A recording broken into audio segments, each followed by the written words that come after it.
Marija Nika Melia პარტია ახალის ერთ-ერთი ლიდერი ნიკას მივესალმები, მადლობა რომ პასუხობთ ჩვენს კითხვებს. დღეს თქვენი პარტიის სახელით მოაწერეთ ხელი ქართულ ქარტიას, რას ხედავთ ამ დოკუმენტში სასარგებლოს პროცესისთვის, რითი იქნება ეს რაღაც გარღვევის შემტანი ბრძოლაში, ცვლილებებისთვის ბრძოლაში. მადლობა, მოგესალმებით. გადაჭარბების გარეშე მიგვაჩნია პირველივე წუთი და პარტია ახალს, მეც ნიკასაც და ვიხარია რომ ამ პოზიციაზე არ ვართ მარტო და აბსოლუტური უმრავლესობა ვფიქრობ ოპოზიციური პარტიებისა და არა მხოლოდ პარტიებისა იგივე პოზიციას იკავებენ. ეს არის დოკუმენტი, სადაც კონკრეტულად არის გაწერილი ნაბიჯები რისი აღსრულების და შესრულების შემდეგ სახელმწიფო დაუბრუნდება ხალხს, ძალიან მარტივად რომ თქვა. დოკუმენტი, რომელიც ასახავს მომავლის საქართველოს ერთის მხრივ მომავლის დემოკრატიულ სახელმწიფოს და აქვე უკვე ნაგულისხმებია და ისევ გაწერილია, აი აწყოში ვიდრე ვსაუბრობთ, რა ნაბიჯებია გადასადგმელი და რა ქმედებებია განსახორციელებელი. და რა თქმა უნდა ძალიან მისასალმებელია, რომ ამ პროცესში ამ დოზით არის ჩართული ქალბატონი ზურაბუშვილი, რომელმაც იკისრა ქართველი ხალხის ნების აღსრულება და კონსტიტუციის აღსრულებაც. შესაბამისად, ჩვენ ხინს ამ დოკუმენტში არათუ ვერ ხედავთ, პირიქით მიგვაჩნია, რომ ეს დოკუმენტი თანამედროვე უახლეს ქართულ პოლიტიკურ ისტორიაში არის ერთ-ერთი მნიშვნელოვანი დოკუმენტი, რომელზეც რა თქმა უნდა არის ჩვენი ხელმოწერა, ჩვენი როგორც პარტია ახალის, ახლა ჯერი რა თქმა უნდა არის მომდევნო თვეებზე, სადაც თუ კი რაიმე არის მანამდე ნაბიჯების სახით გულისხმობ საკოორდინაციო ფორმას, რომელიც ასევე შეიქმნა ქალბატონი ზურაბიშვილის ოფისის ბაზაზე, იქ მოხდეს შეთანხმება ყველა მომდევნო ნაბიჯთან დაკავშირებით. ხელის მოწერა ამ დოკუმენტზე დავაზუსტებ, ასევე ნიშნავს, რომ ეს საკონსულტაციო ცენტრი იქნება ხელმომწერი პარტიებისთვის პრეზიდენტის ადმინისტრაცია. იმ პუნქტებთან დაკავშირებით, რამდენიმე კონკრეტულ პუნქტთან დაკავშირებით, სადაც გადაკვეთა იარსებებს აუცილებლად პრეზიდენტსა და ოპოზიციურ პარტიებს შორის, აი ამ თვალსაზრისით მაქვს ხედველობაში ჩვენი კოორდინაცია პრეზიდენტის ოფისთან და რამდენიმე პუნქტი არის ასეთი, იცით თქვენ მშვენივრად და ეს მოითხოვს რა თქმა უნდა კოორდინაციას. არის მთელი რიგი რა თქმა უნდა პუნქტები, რომელიც უნდა აღსრულდეს გამარჯვების შემდეგ, ხო? კი ბატონო, რისი დაზუსტება არის საჭირო? მაგალითად გახარიას გუნდმა არ მოაწერა ხელი იმ ორი პუნქტის გამო, რომელიც ეხება მთავრობაზე, ეს ვთქვათ, მთავრობა, რომელიც ამ სამოქმედო გეგმას აღსრულებაზე იქნება პასუხისმგებელი, წარდგენილი იქნება პრეზიდენტის მიერ და ასევე ვადამდელი საპარლამენტო არჩევნები თავისუფალ და სამართლიან პირობებში. ანუ ორი ჩანაწერი, რომელიც პრობლემური შეიქმნა კონკრეტული პარტიისთვის, რომელმაც ხელმოწერისგან თავი შეიკავა. აქ რამე შეიცვლება კონსულტაციის შემდეგ. პირველ რიგში ჩვენ პოზიციას დავაფიქსირეთ, როგორც პარტია ახალის, ჩვენ არანაირი წინააღმდეგობა ამ დოკუმენტთან არც ერთ მის პუნქტთან მიმართებაში არ ქონია. ახლა ის რაც კონკრეტულ პარტიას ჰქონდა წუხილის თვალსაზრისით მათი ლეგიტიმური უფლებაა, მათი გადაწყვეტილების რევიზიაში არც შევალ და ვერ შევალ, მათ მიიღეს ის გადაწყვეტილება, რა გადაწყვეტილებაც მიიღეს. მე მიმაჩნია რომ საუბარი ვადაზე ადრე პოტენციალურად ჩასატარებელ არჩევნებზე, რომელიც აი ეს ექსპლიციტურად არ არის ნახსენები და არ არის იმპერატიულად ნათქვამი, რომ უნდა ჩატარდეს არჩევნები აუცილებლად 1 წლის ვადაში, ხო? მე ვფიქრობ, განსაკუთრებით კონკრეტულად არ არის ასე დოკუმენტში ასახული, მე არ მექნებოდა პირადად და ჩვენ არ გვექნებოდა. ნახეთ, ვიღებ ვალდებულებას და ვდებთ პირობას, რომ შევასრულებთ ჩაწერილ პირობებს პირველივე საგაზაფხულო სესიის დასრულებამდე და შესრულებისთანავე მომზადდება და ჩატარდება ვადამდელი საპარლამენტო არჩევნები. შეიძლება ეს შესრულება გაგრძელდეს მაგალითად 2 წელი, 3 წელი, ანუ რა თქმა უნდა, ყველა მნიშვნელოვანი რეფორმების გატარების შემდეგ რაც ნამდვილად საჩქაროა და დრო არ ითმენს, სასამართლო არ იყოს იმ ადამიანების ხელში, ვინც სამართალს არ ემსახურება, არამედ ემსახურება ერთ კლანს, თუ არა ერთ ადამიანს. რა თქმა უნდა, ასეთი ტიპის რეფორმები განსაკუთრებით სწრაფად არის განსახორციელებელი.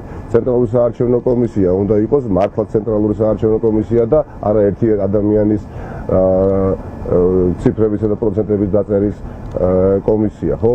და კიდევ ბევრი სხვა რეფორმა, რაც შეიძლება სწრაფად უნდა გატარდეს და ამის შემდეგ მომზადდეს და ჩატარდეს ახალი არჩევნები, როდესაც არის დოკუმენტში, რახან კონკრეტულად აი ამ კითხვას ვისმენთ, იგი პასუხობთ ასევე კონკრეტულად, ეს ხომ არ გულისხმობს, რომ რამდენიმე თვეში უნდა ჩატარდეს არჩევნები, ეს პრაქტიკულად შეუძლებელი იქნება ქვეყანაში, როდესაც გატარდება კომპლექსური პრობლემები, რაც შექმნის ასევე ჩვენ სახელმწიფოში კლიმატს და გარემოს, სადაც თავისუფალი არჩევნების ჩატარება შესაძლებელი გახდება, ბუნებრივია პოლიტიკური კლასი შევთანხმდებით.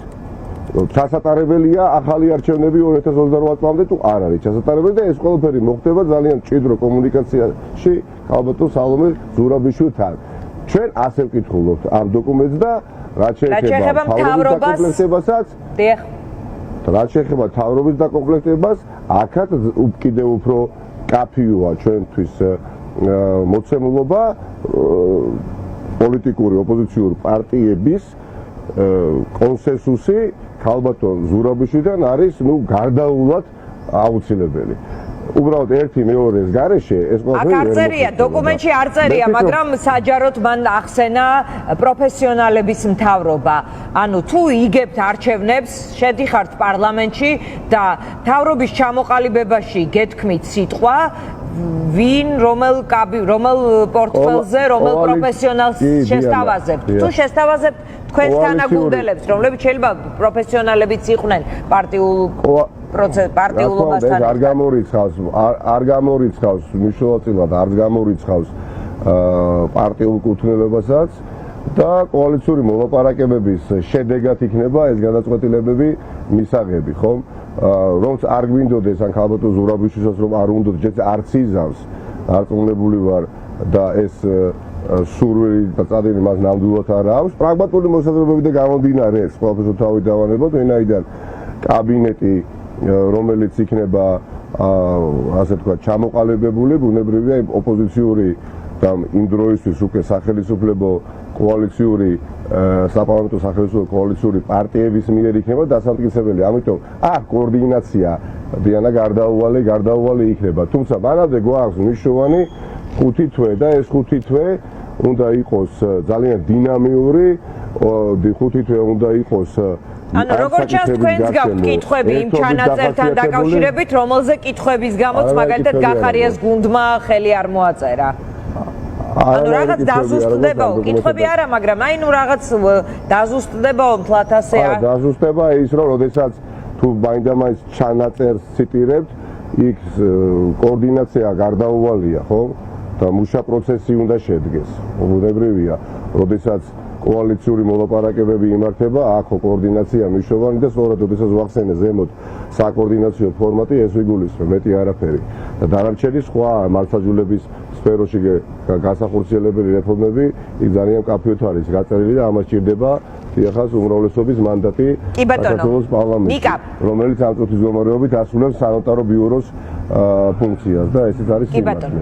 ამასაც ატარებს საერთოდ. კი ბატონო, როცა ქარტია დაანონსა პრეზიდენტმა, თქვა რომ ეს იქნება ერთობა ერთიანობის გარეშე, რითაც თქვა რომ ერთი სიით თუ რამდენიმე ცენტრით რა კონფიგურაციით წარდგება ოპოზიცია ამ არჩევნებში, ეს იქნება მათი გადასაწყვეტი და ამას ამ ქარტიასთან არ აქვს საერთო. დღეს სააკაშვილმა თქვა რომ ნაციონალური მოძრაობა ხელს მოაწერს ქარტიას და ასევე ილაპარაკა საპრეზიდენტო კანდიდატისა და ერთიანი სიის საჭიროებაზე, მეტიც თქვა რომ თანახმა არის ეს ვთქვათ კვლევებით მათი ადგილებიც კი დათმოს ნახევარი ნაწილი და მოკლედ ოღონდ იყოს ერთიანი სია. თქვენ როგორ უყურებთ ერთიანობის თემას, იმიტომ რომ ამ თემას ახლა როგორც ჩანს განსაკუთრებით ლობირებს ნაციონალური მოძრაობა და სხვა პოლიტიკური ლიდერებიდან მე მომისმენია ზურაბ ჯაფარიძის განცხადება, რომ თავადაც უყურებს როგორც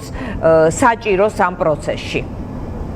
არსებობს სხვადასხვა მოსაზრებები ამ საკითხთან დაკავშირებით და საჯარო ყოფილა ბევრი განსხვავებული პოზიცია. ჩვენ პარტია ახალი მივეკუთვნებით იმ ადამიანთა რიგებს, იმ პოლიტიკური პარტიების, ჯგუფების რიგებს, ვინც თვლის, რომ მიუხედავად ყველაფრისა, მიუხედავად უმძიმესი სახელმწიფოებრივი გამოწვევებისა, რის წინაშეც ქვეყანა დადგა, არჩევანის გაკეთების შესაძლებლობა ოპოზიციურ ფლანგზე ამორჩევოს არ უნდა მოუსწოს, რაც თავისთავად გულისხმობს დიახაც არა ერთიან სიას ჩვენთვის, არამედ რამდენიმე პლატფორმას, ესე იგი 2 თუ 3 სხვილი განსხვავებული პოლიტიკური საარჩევნო პლატფორმა, რომელიც უზრუნველყოფს, რომ არც ერთი ხმა ოპოზიციური არ იყოს დაკარგული. ეს სრულიად სხვა საკითხია და ამ საკითხის არათუ მომხრეები ვართ, არამედ ჩვენი ძალიან კაფე პოზიცია და ყველაფერს თქვენ როგორ უყურებთ?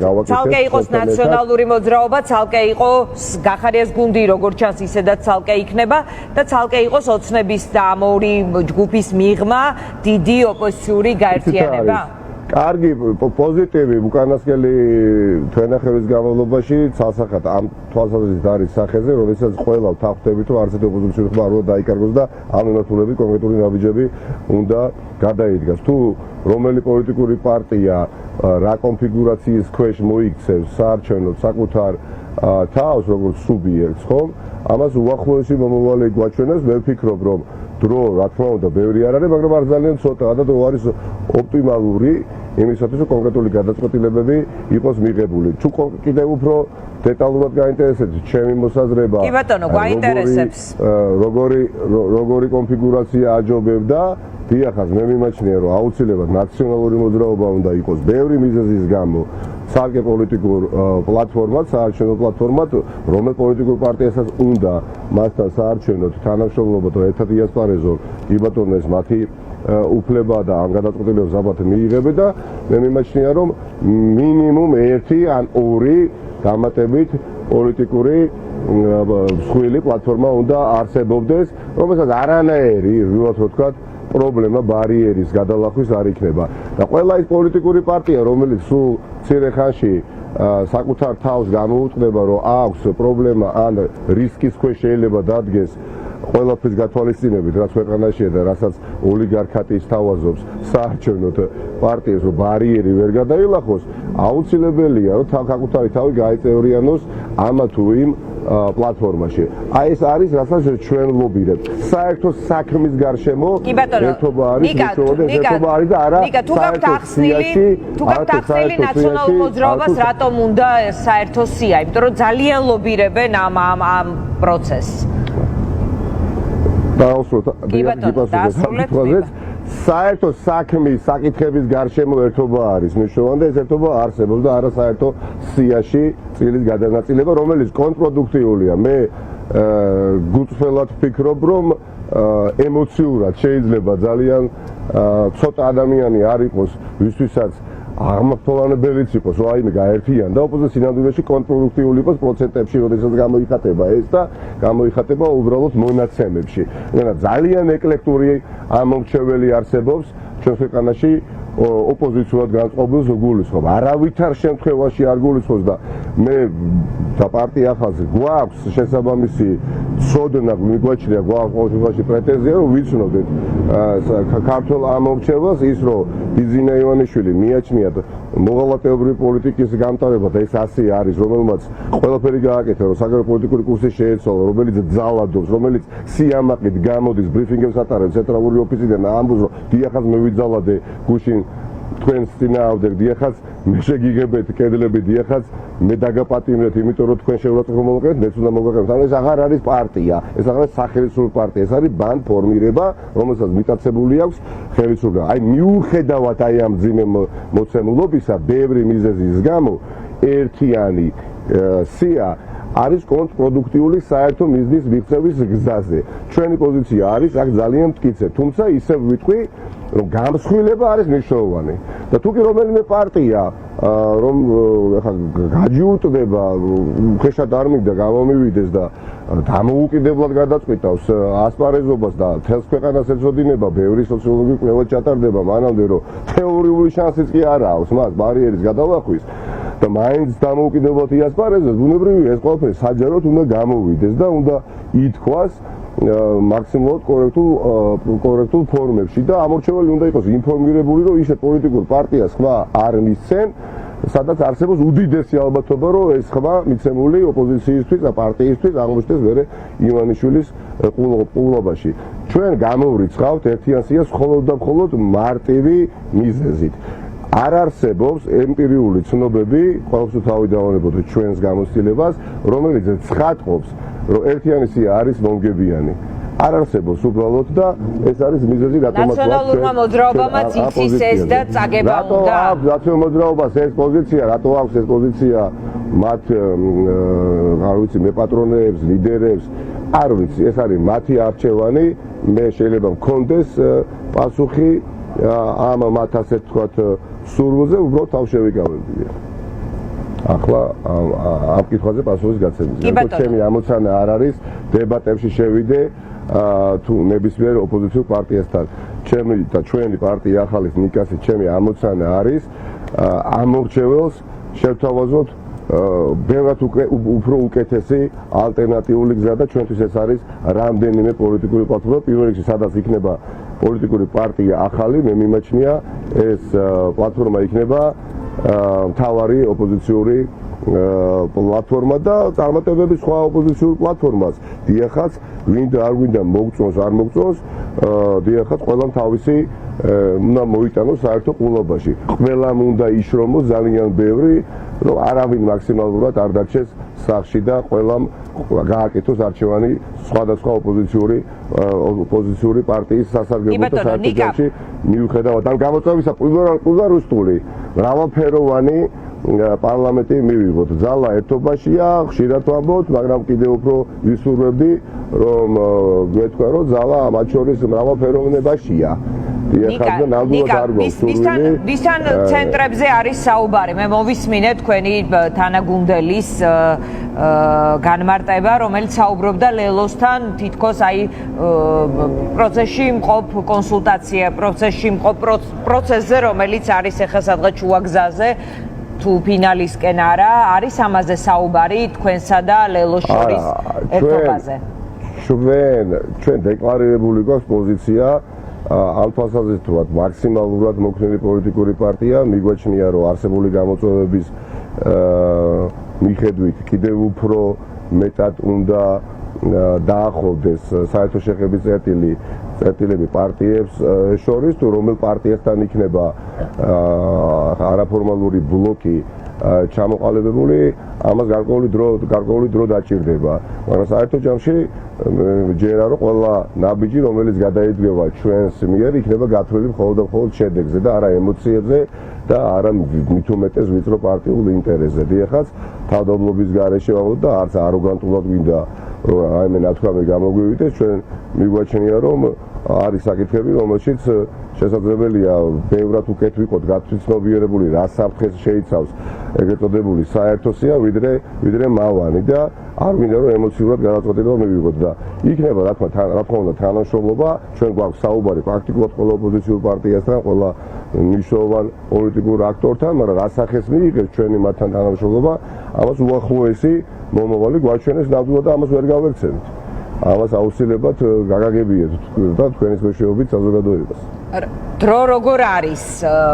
ოქტომბერს 26 ოქტომბერს არის არჩევნები. არ არის დრო ბევრი, მაგრამ ოპტიმალ ვიცით რა არის? დიახაც, მოთხოვნა საზოგადოებაში არსებობს ერთობის, ხო? დიდწილად ეს მოთხოვნა უკვე სრულდება, თუნდაც ხალბატონის ზურაბიშვილის მიერ წარდგენილი დოკუმენტი ძალიან დიდი წინგადადგური ნაბიჯია ამ თვალსაზრისით და ამ მიმართულებით. ხო, სადაც საკითხების გარშემო მოხდა გაერთიანება და მათ შორის იმ საკითხების გარშემო, რომელზეც წარსულში და საშუალო წარსულში ბევრი პოლიტიკური პარტია ვერ თანხმდებოდა. ამიტომ დღესვე ახალვე გაფრთხილდეს თანამშრომლობა, როდესაც ჯერ არსებობს დრო ამისათვის, რომ შეცდომის მინიმიზება მოხდეს, მე ვფიქრობ არ არის გონივრული. ჯობია რომ იყოს შედეგზე ორიენტირებული გადაწყვეტილება მიღებული და არა ემოციური გადაწყვეტილება. ჩვენ ვართ აი ამ პოზიციის ერთგულები და ვიცით და გულისხმობთ იმას, რასაც საუბრობთ.